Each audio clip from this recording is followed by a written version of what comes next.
The tranquility of a spring morning shattered when Marcus Reynolds, a 38-year-old corporate attorney, stepped into his backyard in suburban Atlanta. His coffee mug trembled in his hand as he approached the guest house behind his newly purchased colonial home on Pineview Lane. He'd spent weeks transforming the 600-foot studio into a rental gym, complete with fresh paint, new appliances, and curated furniture ready for Airbnb by month's end. But something was wrong. The curtains left open to air out. The paint were drawn tight. Muddy footprints marred the new welcome mat. His pulse quickened as he heard shuffling inside. Someone was rummaging through drawers. "Hello!" He called, his voice sharp with alarm. The noise stopped. He unlocked the door, pushing it open to a scene of chaos. Clothes strewn across the sofa, fast food wrappers littering the coffee table, suitcases stacked haphazardly, and dirty dishes clogging the sink. Standing frozen by the bedroom was a middle-aged woman with brassy blonde hair, clad in a pink bathrobe and fuzzy slippers. Her face etched with a permanent scowl, twisted from shock to outrage. "Who are you and what are you doing in my house?" she demanded, hands on hips. Marcus blinked, stunned. "Your house, this is my guest house on my property." "Who are you?" the woman later revealed, as Lorraine Baxter sneered. "Don't be absurd. I've been living here a week. I rented it through renhaven.com from a Mr. Kevin Marshall." She waved a crumpled paper claiming she'd paid cash to this Marshall who'd given her keys. Marcus recognized as the spares he'd kept in his garden shed. A scam was unraveling. But Lorraine's next words ignited his anger. "I don't know what game you're playing, but I'm not leaving. I have tenant rights. Go back where you came from, and we'll forget this." The racial undertone was unmistakable, and Marcus, a seasoned attorney, knew he was dealing with more than a confused squatter. 3 months earlier, Marcus had closed on his dream home after 15 years grinding at Lawson & Burke, a top Atlanta law firm. The house with its sprawling yard and cozy guest house was his reward, a place to build wealth and stability. He poured weekends into renovating the guest house, envisioning it as a steady income stream. That Wednesday, a rare day off, he'd planned to meet an internet technician to finalize the setup. But finding Lorraine Baxter in his meticulously prepared space derailed everything. "Mrs. Baxter," he said, voice steady, despite his fury. "You've been scammed. I'm Marcus Reynolds, the owner. I've never listed this property or authorized anyone named Kevin Marshall. I have the deed to prove it." Lorraine's eyes narrowed, her disdain palpable. "Your deed? Anyone can fake papers. For all I know, you're squatting in the main house." Her accusation, laced with prejudice, was laughable, yet infuriating. Marcus pulled out his phone, showing photos of the guest house renovation, time-stamped and geotagged. "I'm an attorney, Mrs. Baxter. My affairs are documented. You're trespassing." Lorraine scoffed. "An attorney, sure you are." The casual racism stung, but Marcus had faced it before. Courtrooms, client dinners, even his firm's gall. "You have 2 options," he continued. "Pack up and leave by day's end, or I call the police." Panic flickered in her eyes. "I have nowhere to go. That Marshall took all my money, $300 in cash." Marcus softened slightly. "Curious, how'd this happen? Did you meet him?" Lorraine admitted. It was all online with a coffee shop handoff. A classic rental scam rampant in Atlanta's hot market. "I'm sorry," Marcus said, "but that doesn't change the fact you're here illegally." Lorraine's vulnerability vanished. "Convenient story. Maybe you're working with Marshall double-dipping on rent?" The absurdity nearly made him laugh, but he held firm, showing his bar association card. "Verify my identity. I'm calling the police non-emergency line." Suddenly, Lorraine's demeanor shifted to cold calculation. She dialed 911, locking eyes with Marcus. "There's an intruder in my home, a large black man threatening me. I'm scared for my safety. 1482. Pineview Lane Guest House." His jaw dropped at her brazen lie, weaponizing his race to escalate the situation. He activated his phone's recorder, ensuring she saw it, and stepped outside to call dispatch himself. Spotting his neighbor, Dr. Alan Kim, gardening the arb, a potential witness. Marcus also triggered his new security cameras, knowing their footage would be his ace. The next 20 minutes were tense. Lorraine paced inside, hacking erratically while filming Marcus through the window. He'd alerted dispatch identifying himself as the homeowner and an attorney clarifying the squatter situation. He texted his colleague Jamal Carter, a criminal defense attorney, squatter and guest house called cops, painting me as intruder in my yard. Heads up, Jamal replied. Camera on, don't move. I'm close if needed. 2 cruisers arrived for officers approaching cautiously. Marcus called out, I'm by the guest house, the homeowner. They redirected hands near weapons. Good afternoon, Marcus said, hands visible, phone and palm. I called about a squatter. Officer Bryant. The lead took his ID. We got 2 calls, yours and another, claiming an intruder.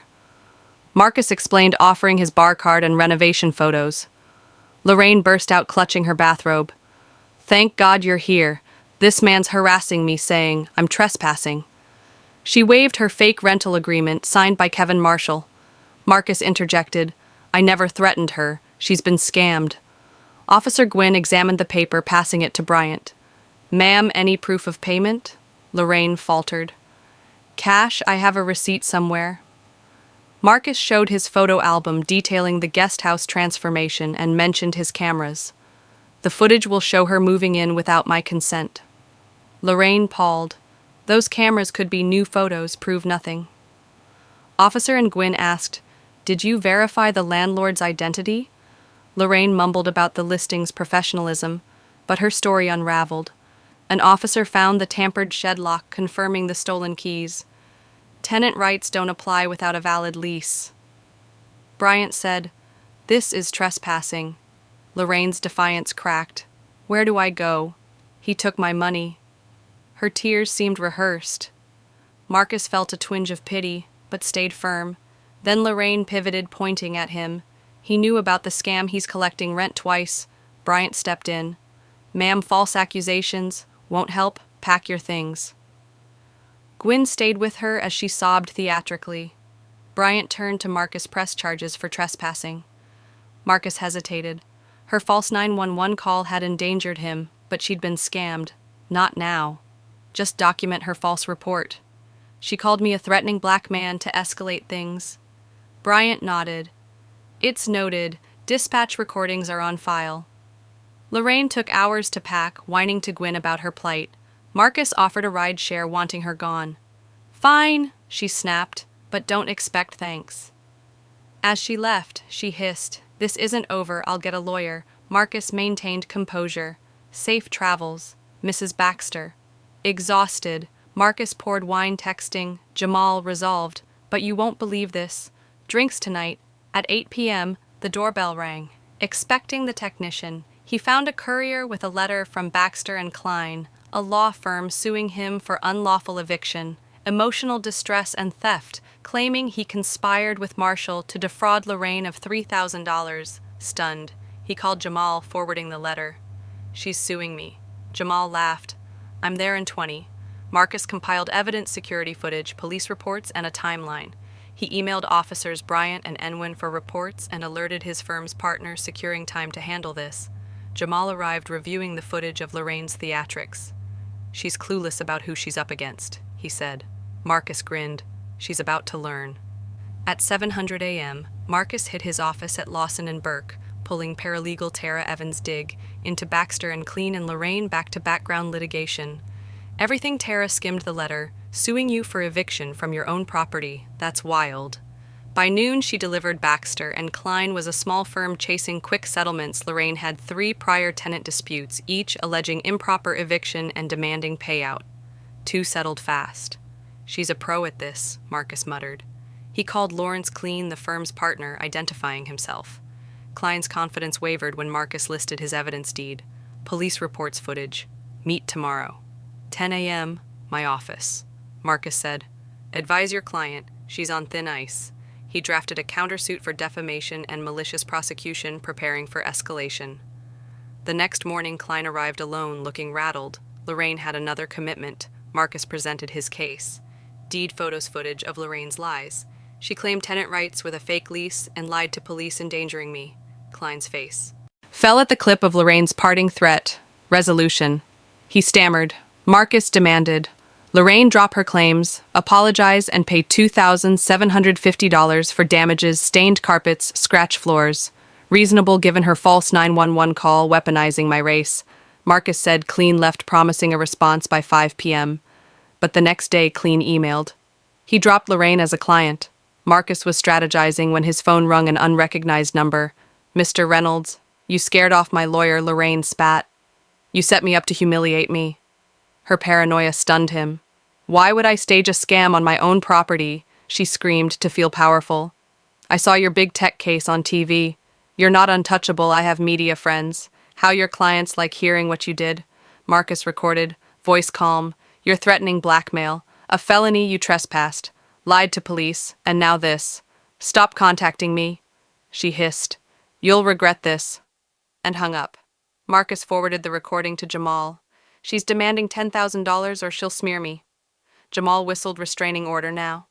Marcus filed for one, securing it by day's end, barring Lorraine from contact or nearing his home or office. He amended his countersuit, adding extortion and emotional distress, citing her history of scams. 3 weeks later, Marcus stood in his backyard. The guest house restored Lorraine's case, faltered. She botched her prose hearing, earning Judge Clara Thornton's ear. The restraining order held, and Marcus felt confident. Then Tara called, found something big. At the office, she revealed Kevin Marshall matched 7 local rental scams. Victims described a middle-aged man, graying hair 5 feet 10 inches. Tara traced Lorraine's phone records, linking Marshall's number to her son-in-law Ryan Baxter. She wasn't scammed, Tara said she's in on it. The scheme clicked. Ryan posed as a landlord collecting cash. Lorraine moved in, claiming tenant rights to extort settlements. They'd hit 12 properties, earning $40,000. Marcus contacted the DA, sharing Tarara's evidence. Search warrants, uncovered keys, fake leases and texts between Lorraine and Ryan, including owners. A lawyer, black guy, thinks he's clever. Race card worked with cops, but cameras push for settlement. Lorraine and Ryan were arrested for fraud, conspiracy, and extortion. Media exploded with headlines like "Motherson scam duo busted, Lorraine took a plea, 3 years probation restitution, Ryan got 5 years. Marcus's countersuit paused, but restitution covered his damages. Reflecting, he felt no joy in their downfall. Only relief Lorraine's racial tactics could have ended tragically, but his evidence and resolve exposed a criminal ring, proving justice could prevail when met with cunning and truth.